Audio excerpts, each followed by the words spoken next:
Right. Well, hi guys, this is Rachel with Invested. You might have heard of us, but we're a nonprofit organization here in Indianapolis, and we help students all over the state of Indiana with the process of planning and paying for college. So we'll help walk you through the types of financial aid, filing the FAFSA, and any questions like that that you have along the way. And we are a nonprofit, so everything that we do is free. We just want to be a resource to help you. So I'm here today to kind of just give you a brief introduction of financial aid and answer some common questions as it relates to kind of planning for financial aid. So financial aid is funding given to students for, helping them cover educational costs. And it's broken down into lots of different categories. So you might hear me say different terms. So I'm going to explain those a little bit. There's a category called gift aid, which is free money given to you for your education. So you don't have to pay that back. And that is grants and scholarships. So those both fall into gift aid. So if you hear me say those, that's that free money. And then there's self-help aid. So things that fall into self-help aid are going to be like student employment, or maybe like savings, or borrowing loans. So those are all, again, more of those things that you're going to do to help you cover the cost of financial aid. The goal of financial aid is to evaluate every single family's ability to pay for educational expenses, as well as to distribute the amount of resources available in an equitable way by giving that balance of that gift aid and that self-help aid. So that's just kind of our brief definition. All right. So a couple of questions I had was, what is the importance of financial aid in general, and how and where should students begin to plan for it and evaluate where should they get financial aid from? Yeah, absolutely.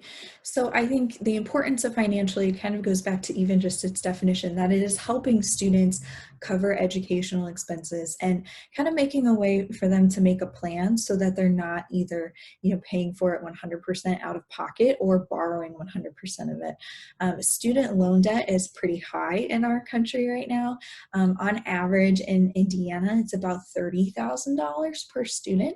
So that's just something to kind of be aware of, that you want to understand the types of financial aid and come up with a plan of how to pay for education.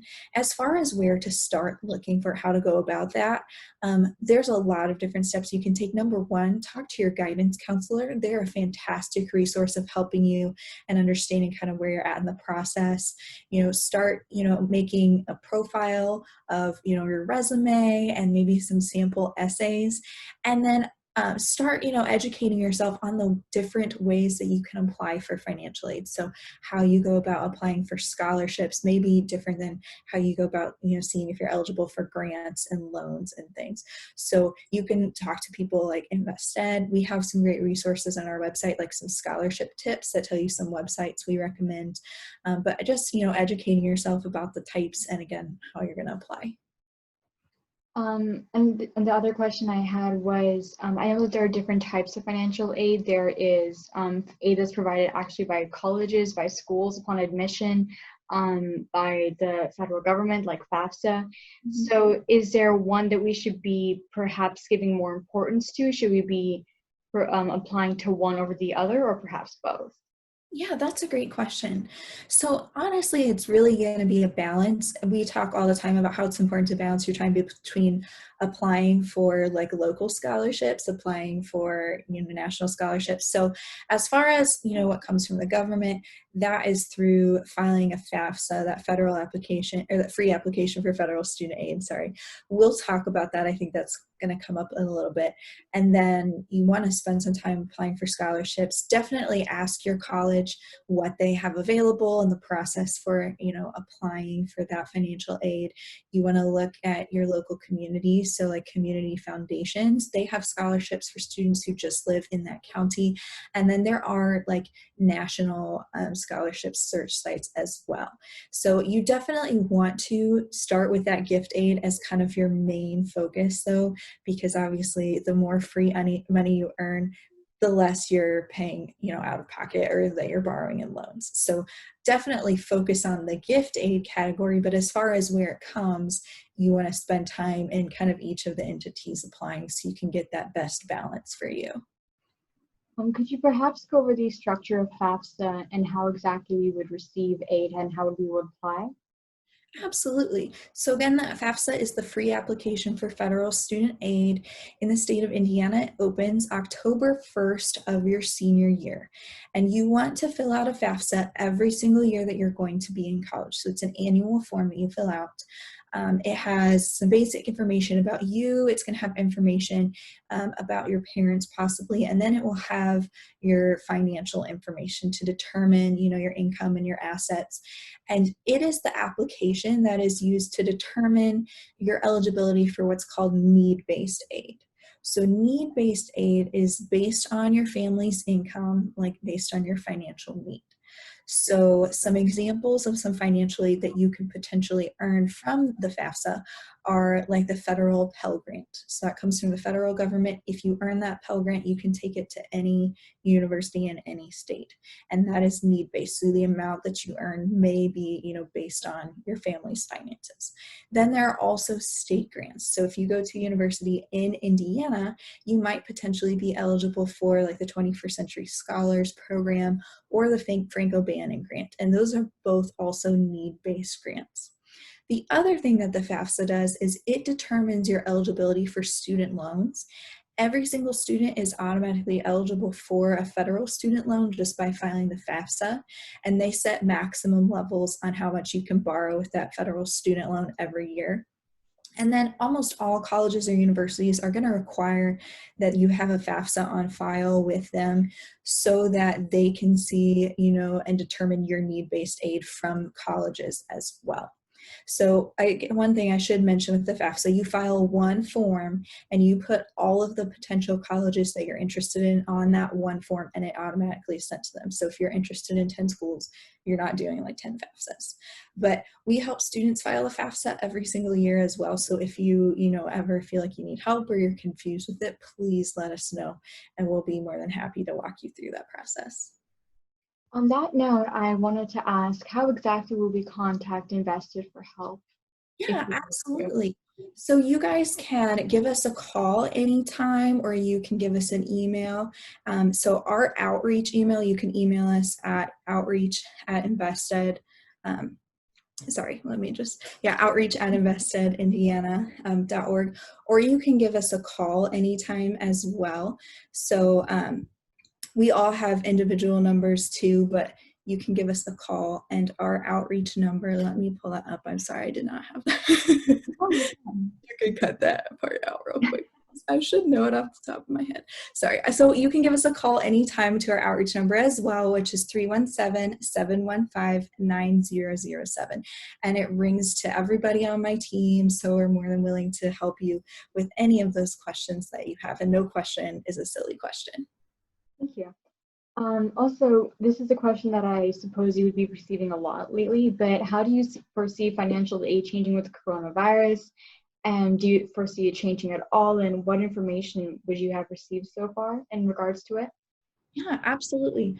So one of the big things was that the state of Indiana did extend the FAFSA deadline for about 2 weeks, which meant that they said, okay, even if you miss that April 15th deadline, based on a first come, first served basis, you might potentially be eligible for additional aid. And so again, they didn't guarantee any of those students additional aid, but they said, hey, still apply, there's a possibility. Another thing that we've seen is, again, that FAFSA is based on your income. What's interesting is, like for this coming year, if you're a senior, you're going to be in college for the 2020-2021 school year, then on your FAFSA, you use tax data from 2018. So you always use that tax data from 2 years prior. And some people may say, hey, my financial information is very different right now than it was in 2018. And so my FAFSA might not accurately represent my income. So there is a process. It's called special circumstances. Some big things that fall into that are, potential like job loss or change in employment status, which we're seeing, increasing numbers of right now because of the coronavirus. A change in parent marital status is a special circumstance. A change in like dependent care status, that's also special circumstance. Those are just a couple examples. And if you find yourself in that category, you're going to want to contact your college's financial aid office as soon as possible. They use a process called professional judgment to determine if they're going to amend your financial aid package. Now, they are not required to do anything, but I guarantee they won't if they don't know what's going on. So that's something we're going to see a lot more of. We're already predicting probably a lot more of this year, is just kind of some unpredictability as far as that income goes. And so students are going to need to be relying on that financial aid office and just communicating even more clearly with them. They also, in any of those special circumstances, want to make sure they have documentation. In the case of unemployment, that university may ask for documentation that the adult was, unemployed for 8 to 10 weeks before they look at anything. So that's been a big thing financially. Additionally, we know colleges are, pushing deadlines back. So a lot of schools that had like a solid deposit day where you were required to submit like a tuition or housing deposit, a lot of those have been pushed back just to give students a little bit more freedom with making those decisions, especially with so many unknowns coming up for the fall. Additionally, what kind of timeline would you recommend that students would follow to begin to look for financial aid or apply for it in high school? Or like what kind of common trends do you see? Yeah. So the first thing that we say is it's never too young. You're never too young to start, applying for financial aid and looking through that process. Saving is one huge thing that you can do really early on to start, helping yourself in that process. There are 529 plans, which are savings plans for educational expenses. You can talk to parents or adults about that. And then as you're looking to apply for scholarships, a lot of them may say, junior year. That junior year is when we want to really hit this hard. So that's when you're hopefully starting to apply for that ACT or SAT, which again is a little bit different in the current climate. But you can start looking for a lot of scholarships. We give away a scholarship on our website, investedindiana.org/1000. That's available for juniors and seniors as well. So you can start kind of making that profile. And then as you're moving forward, that FAFSA again is a senior year focus. So you'll wait to apply for that your senior year in October. So when that opens, but you can do your college applications. I really like to tell students to do them like between the summer between junior and senior year, or even really early senior year in the fall, just so that you're not worried about those applications as your senior starts and you have a lot of other things on your mind. And then you kind of just follow those steps after you've completed your FAFSA and you've been accepted to universities. That's when you're going to start hearing about your complete financial aid notification, your complete offer that's going to have anything you earn from the FAFSA, from that university, and some of those outside scholarships that you receive. Another thing is I always recommend that students either create like a calendar, either mobily or on paper, of all of the deadlines that they need to remember, because they're different for every scholarship. FAFSA has its deadline, universities have deadlines, some of them have priority deadlines. So you want to make sure that you are aware of all of those so you're not missing things and missing out on aid. This might be a bit of a moot question because I know that different types of financial aid programs have different criteria, but in general, what criteria would you say that financial aid scholarships and grants largely focus on in prospective students? Yeah.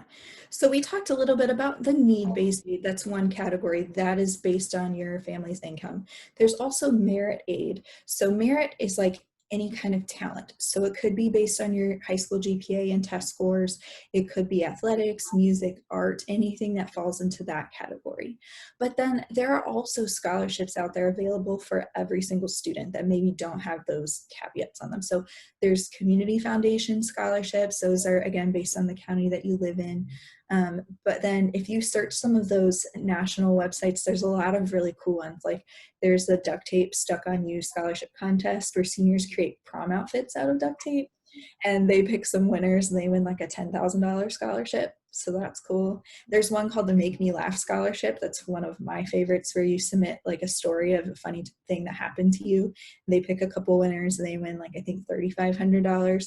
So there's something for everybody. I don't want you to feel hung up on like okay, my income is a certain spot, or like my grades aren't very good. Like there's something for every single person out there. You just need to be diligent and really spend your time applying. And we tell students to, it takes, about 4 to 6 hours per week of looking into financial aid and applying to have that return. So.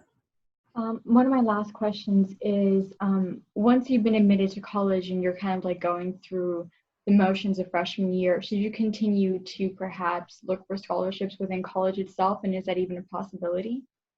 Yeah, absolutely. That is a fantastic point. So a lot of students, like the excitement senior year of, going to college, they're going to be really, really diligent. And then when you get there, it's like, oh yeah, but I still have this bill every single year. So you absolutely want to be just as diligent applying for scholarships. There are plenty of them out there still available to you. Some universities even have some specifically for upperclassmen. So you want to look into that. A lot of major scholarships maybe are for, your sophomore, junior, senior year as well, because they want you to kind of have that 1 year under your belt and then get into your program. So absolutely still spend time applying for financial aid. You do still have time.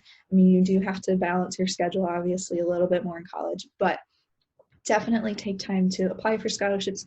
Do the FAFSA every single year. It's not just a one and done. That's going to be really important for your financial aid as well.